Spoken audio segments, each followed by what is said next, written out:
It's an interesting day to be alive. So if you are alive, you can move, you can see, you can move your arms, you can move your legs, you can swallow saliva when you try to. You drink water and you go straight down. Be grateful, be thankful. Well, it's a brand new day. Welcome to Hard Facts. This is the nation's #1 talk news and sports radio station. We're broadcasting live from our audiovisual studios right here in Maryann Okon, Victoria Island, Lagos, the economic capital of Nigeria. My name is Maryann Okon, and this, ladies and gentlemen, is Hard Facts. From now till 6 p.m, it promises to be no dull moment. Like I always say, this will be your most authentic news experience on the radio. Take it to the bank. We're starting off with the big three stories for today, and then, of course, we'll move to global review. But there's a little bit of switch that we're doing today, because on the 4 o'clock hour, we'll be having Titilayo Shodi, who is the special advisor to the Lagos State government on climate change and circular economy. There's a lot to talk about as we set the ball rolling for 2025. What are the climate targets? What's the climate agenda for Lagos State in 2025? She's going to join us on the 4 o'clock hour. And on the 5 o'clock hour, we go to the DRC. Don't forget, there's fire in the mountain in the DRC. Some rebels have taken over Goma, and it's crazy what's happening in the DRC. Don't forget, the DRC has obviously been dealing with its own problems, whether it be illegal mining, child slavery, all sorts of things. And Shikedi has been questioned over and over. We saw, for those of you who follow the stories on social media, the burning down of the French embassy in the DRC, and several other things that are happening. The protests on the streets. A friend of mine who's from the DRC, who lives in Ghana, who is also part of a group called Friends of the Congo, is joining us on the 5 o'clock hour as we look at the humanitarian problems coming out from the DRC. It's a crazy situation, I must tell you. But welcome to the show, and this is how we like to set the ball rolling. Get ready for the most important news of the day. It's time for the Big Three Stories on Hard Facts. Tune in to our primetime show for the latest updates and in-depth analysis on the top stories making headlines. From breaking news to in-depth investigations, we bring you the facts you need to know. Join us as we delve into the biggest stories shaping our world today. Tune in to the Big Three every weekday, 3 to 4 p.m. and stay informed with the news that matters the most. Hard Facts, where the truth always comes first.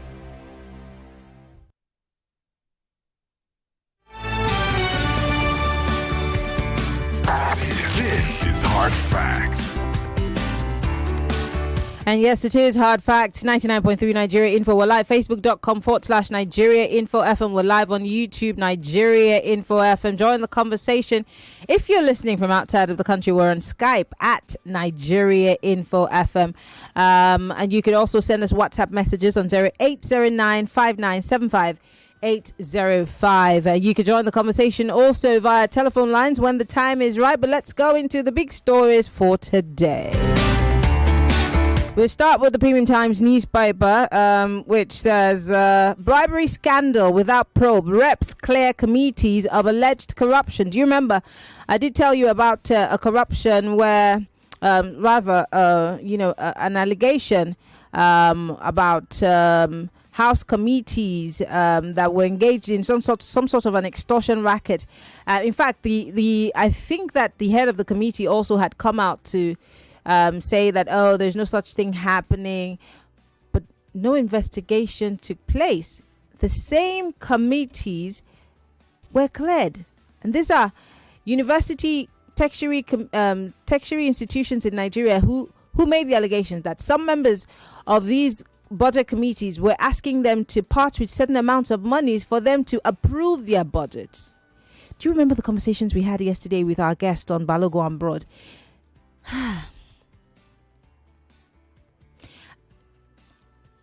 I don't know.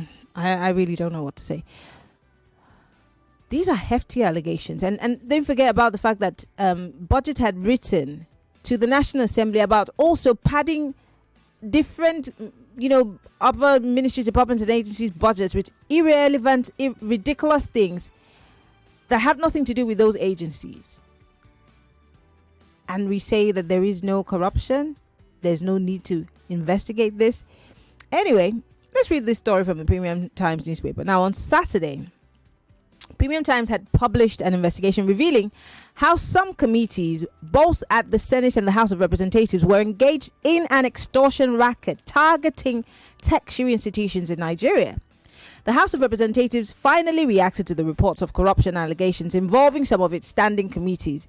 Now, the report exposed the Senate Committee on Tertiary Institutions and TET Fund, as well as the House Committee on University Education, for demanding 8 million naira each from every university in exchange for passing the budget. After remaining silent on the report for 5 days, the House, through its spokesperson Akin Rotimi, which I told you about, issued a statement clearing its committee and then proceeded to attack Premium Times newspaper and the heads of these federal universities in the country. Mr. Rotimi claimed, and I'd like to quote him, that the report was, quote, a deliberate attempt to undermine the integrity of the House and to erode public interest of the hallowed institution. But fast forward. While evading the substance of this report, Mr. Rotimi launched a diatribe against the management of tertiary institutions, accusing them of evading accountability. He also claimed that the House Committee on University Education had uncovered various cases of malfeasance and allegations of sexual harassment in many schools. Diversionary tactics. He said, and I quote, "It is a matter of public record that some of these tertiary institutions have pending audit queries from the Office of the Auditor General and the Federation and have consistently failed to appear before the House Committee on Public Accounts to clarify these issues. This evasion raises questions about their governance practices and financial stewardship." This, he said, in addition to disturbing allegations of sexual harassment, abuse of office, and high-handedness in their dealings with staff, students, for which legislative oversight provides a crucial platform to address in the spirit of transparency. Now, addressing the issues that were raised by Mr. Rotimi, he claims malfeasance in university governance, and these claims are not new, right? They've all been reported by especially the Premium Times newspaper. However, many have argued that the challenges in these institutions can be traced to poor oversight by the National Assembly. He also claimed that he was not contacted before the publication. While this is true, the spokesperson is not a member of any committee who does not speak for them, but for the House. The chairman of the House Committee on University Education, who's Hassan Fulata, was contacted for comments but ignored the request. In line with journalistic best practices, the Premium Times newspaper contacted Rotimi to ask what the action would be by the House, because this is not hearsay, this is an investigative report, so they obviously have some source of evidence. Guess what? He declined to comment officially.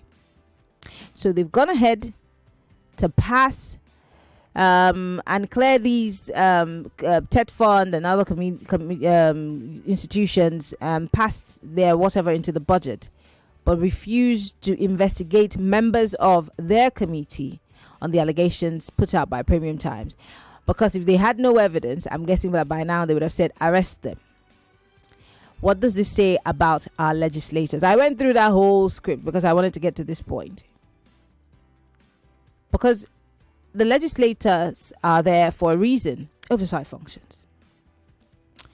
But then it also just makes me think about what's happening in the EFCC, where an EFCC, one staff ran away with millions and millions of dollars. The EFCC, 27 of its staff laid off for fraud and other accusations, but then they kept their information private. How do we fight this corruption that we call a hydra-headed monster if we ourselves have our hands soiled, especially the guys that we hope would help us to fight the corruption? Anyway, let's move away from that. Let's look at the Guardian newspaper. Tinubu blurring lines between state power and personal ambition, says Atiku Abubakar. Atiku Abubakar is back in the news. Shall we hear what he said? Well, former Vice President Atiku Abubakar has accused accused President Bola Ahmed Tinubu of undermining Nigeria's democracy by eroding the separation between state power and personal ambition. Atiku made the assertion following the allegations of desperation against him by the All Progressive Congress over his position at a national conference organized by the Center for Leadership Strategy and Development, that's LSD. Now, meanwhile, the Joint Action on Democracy had called on the federal government to place former Kaduna Governor Nasser El-Rufai and Labour Party candidate Peter Obi on a security watch list. Atiku had criticized the APC for what he described as a dangerous monopoly of political power. His remarks about the ruling party's action sparked a sharp reaction from the APC, which he claims opted for personal attacks instead of engaging in substantive dialogue. This is what he said, and I quote, "Through his unchecked actions, Tinubu continues to blur the lines between state power and personal ambition, magnifying his control over the nation, its institutions, This is a statement from Atiku's media aide yesterday that was signed by him. They were warning of authoritarian tendencies within the Tinubu administration. Atiku also highlighted his earlier warning on the plans to appoint APC loyalists into INEC, pending. What are your thoughts? Let's talk about it. And finally, before I open up the phone lines, Zamfara governor inspects arms catch seized by DSS and the army. Shall I give you some detail? Zamfara State Governor Alhaji Dauda Lawal has commended the Department of State Services for its intelligence sharing efforts that led to the interception of a large catch of arms and ammunition smuggled from Niger Republic. I'm going to play you a video right after this, but let me read the story. A statement was issued on Tuesday by the coordinator of the Joint Media Center Operation, Fasan Yama, Lieutenant Colonel Abubakar Abdullahi. They revealed that the operation was conducted on January 27 based on actionable intelligence. The governor, during the inspection of the seized weapons in Gusau, the state capital, on Tuesday, lauded the DSS and the armed forces for their swift action in neutralizing the guys. I want to just put out, not caution anyway. So the guns that these guys have, and I'm going to play the video right away, it's not even the kind of guns that our soldiers carry. That's the most scary part of it. The pump actions, it's not even the normal pump actions that you know. These guns are too expensive for the people who are carrying it. So this is a video of the governor inspecting the guns. The departments in Gusau. You see this video as you're looking at it here. This video is courtesy of the Zamfara State government. Look at the bullets. Look at the guns. Look at the guys that they captured. Look at the guns. Who's paying for these guns? Because they keep coming. And how did these guns get past the guys at the borders? We've had this conversation before. How did he get past them? Just look at those guns, guys. And look at the guys who are carrying these guns. And yet we're talking about this fight against insecurity. But it looks like all our flanks are open. Where do we start from? 0201-277-0993. That's the number for you to call. 0201-277-0993. You can join the conversation if you are female on 0201-465-7190. 60 seconds is all you have. Just go straight to the point. Turn off your radio. Hello, welcome to Hard Facts. Hello, good afternoon. Good afternoon. Hard Facts? Yes. Yes, sir. This is Yusuf Olamile Kwaredewa. I'm calling from Lagos. Go ahead. Considering let me start from the third story. The military. I think the guys are really trying. Yes. In my language, Yoruba language, there is a saying that most times the person at the forefront of the war, is doing much, but you cannot understand except you are there yourself.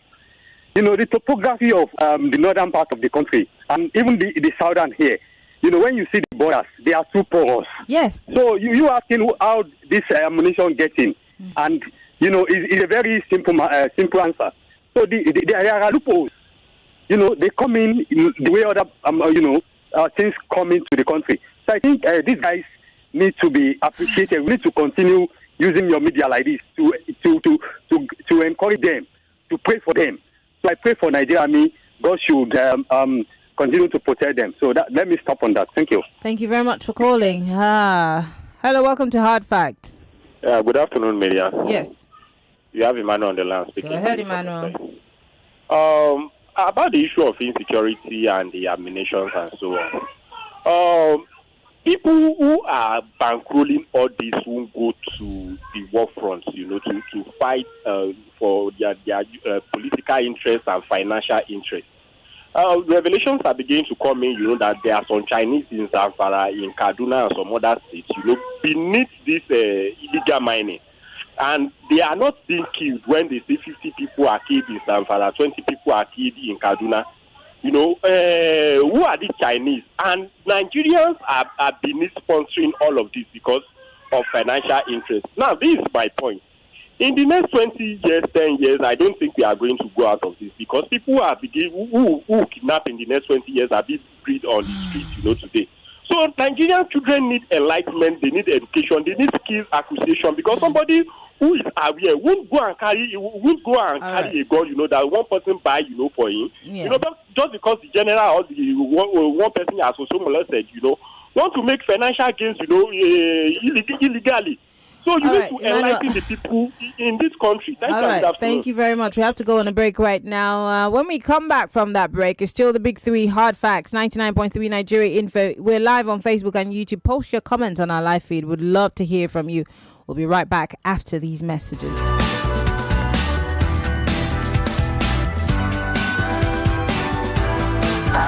This is Hard Facts. 99.3 Nigeria Info. We'll be right back. This is Ireti Bakari Yusuf, the host of Borderlines. First and foremost, it's been a whole year of the new show, Borderlines. We've covered several global issues, and we will continue to cover even more.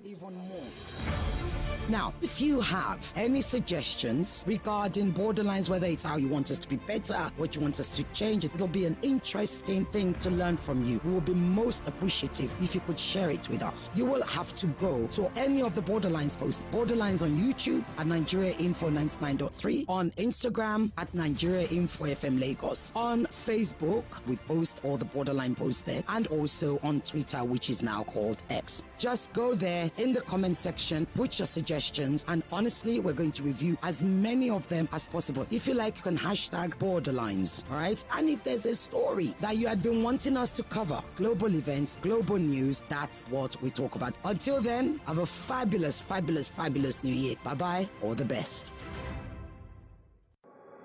99.3 Nigeria Info. Your number one station for talk. Let's talk.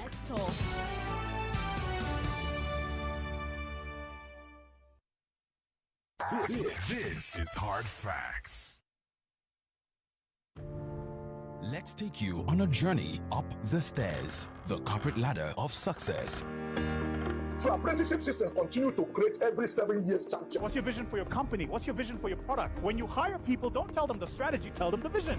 Whether you're in tech, finance, healthcare, or any industry, the rules of climbing the ladder has changed. What does it take to reach new heights in your career today? Let's explore the cutting-edge skills and mindsets required. Ready for to climb the success in corporate this ladder of rapidly- success? Let the stairs show you the way.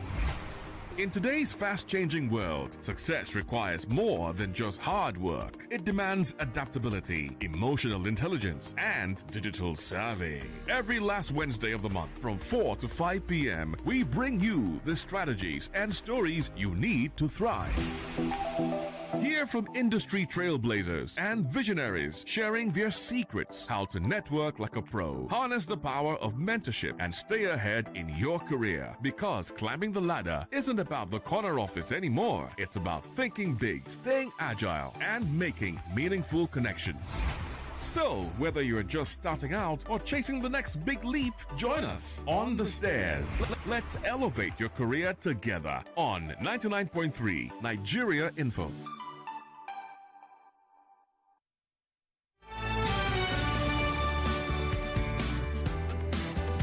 It's still the big three hard facts, 99.3 Nigeria info. Don't forget, we're still looking at the big stories. In case you're just joining us, these are the big three stories for today. Bribery scandal without probe. Reps clear committees of alleged bribery scandal. Yes, of course. You know, these things. I don't know. I wish you were inside of me so you know that I don't want to say what I'm thinking. If you know what I'm thinking, if you're a mind reader, you'd know. So, members of the National Assembly were being accused, and it was an investigation. They came up with, some proof that some of these people were asking for monies. Now, the spokesperson for the National Assembly comes out to say, no, these guys are just trying to make us look bad. But you didn't launch any investigation. And Premium Times is saying we stand by our reports, we die here. What does this say about the National Assembly and these legislators? Also, former Vice President Atiku Abubakar is here in the news, of course, pointing fingers again at Mr. President, saying he is blurring the lines between state power and personal ambition. And finally, we did take you to Zamfara to show you those guns. I'll show you again in a bit. The Zamfara, the DSS and the army had a joint operation. Thank goodness for some intel that they got, and seized some very automatic weapons from some group of smugglers from Niger or from Cotonou, Abi? Yes, Niger Republic. How did the guns get past the borders? Is my question. And it came all the way into a place where they're fighting banditry. Something has to give. And that's why that explanation by the foreign minister doesn't sit right with me. What are we going to do to stop all these people from coming into our country and doing as they like? And then it's easy for us to put the blame on them, but then we don't want to do anything about it. I don't know. Is it like we don't want to put an end to it? We like what's happening? How many more people have to die for this to stop? Join the conversation, Lagos. Hello, welcome to Hard Fact. Maryann. Yes. Good afternoon. Good afternoon. What's your name? Where are you calling from? My name is Emeka from South My Town. Go ahead. You see, on the first story concerning our legislators, yes, while one of their primary functions is not the oversight, but who oversees the National Assembly in terms of such allegations? Were we expecting them to investigate themselves, investigate their fellow members? They should. And they at least owe us that. Well, my dear, what you're asking them to do is what Jesus Christ. Yes, as Joseph said, whoever that is without sin cast the first stone. If you decide to indict your fellow members, what if they have some other case against you as well as a fellow member? So that also explains the reason why our tertiary institutions are poorly funded, why they are the way they are. They are poorly taken care of because we do not pay much attention to those institutions, and it's quite too bad. Except we enforce probity and accountability within our governance, we'll never go anywhere as a people. Thank you very much for calling. I'm letting you go because of time, okay? 60 seconds is all you have, and I have to take as many calls as I can. Hello. Good afternoon, Maryann. Good afternoon. What's your name? Where are you calling from? My name is Peter Usifo. I'm calling from Abanoja in Cotton. Go ahead. With this latest military... Hello, Peter. Are you there? Hello? Yes, you went up for a bit. Okay. Am I with you now? Yes, you are. Well, thank you very much.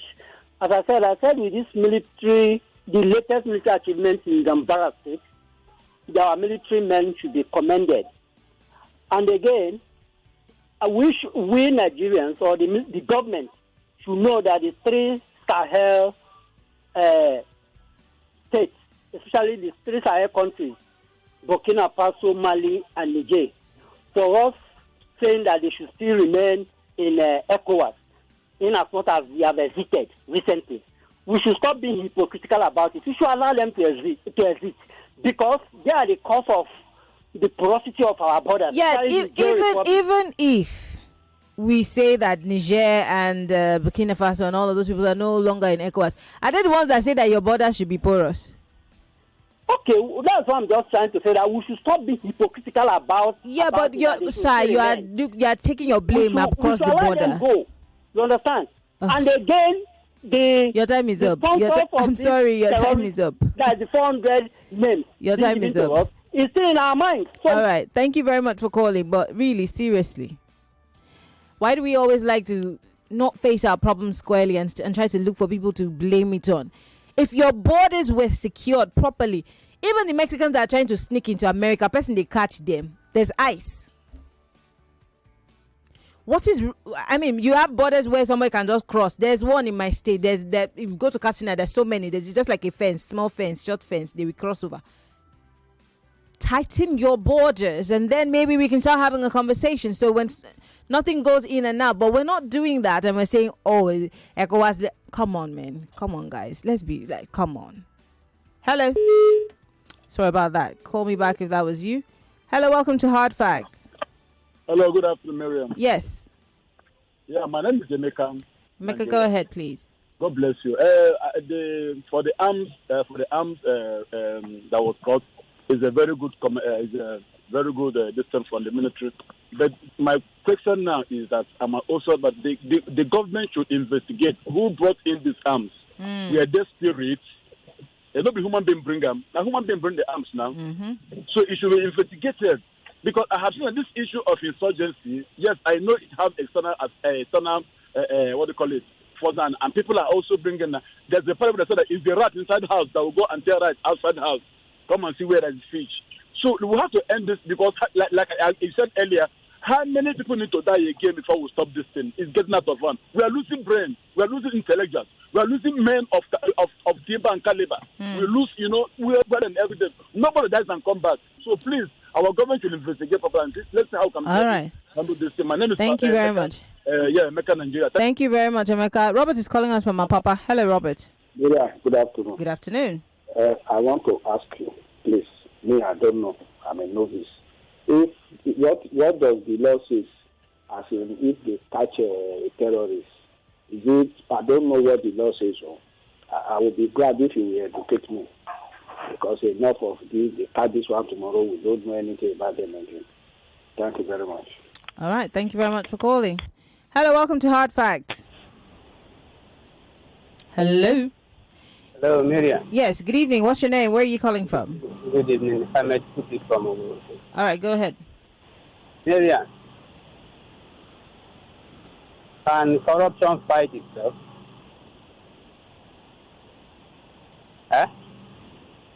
I'm listening to you. Go ahead, please. Your time, they go. Can corruption fight corruption? That is my question. Nigerians, we are not ready.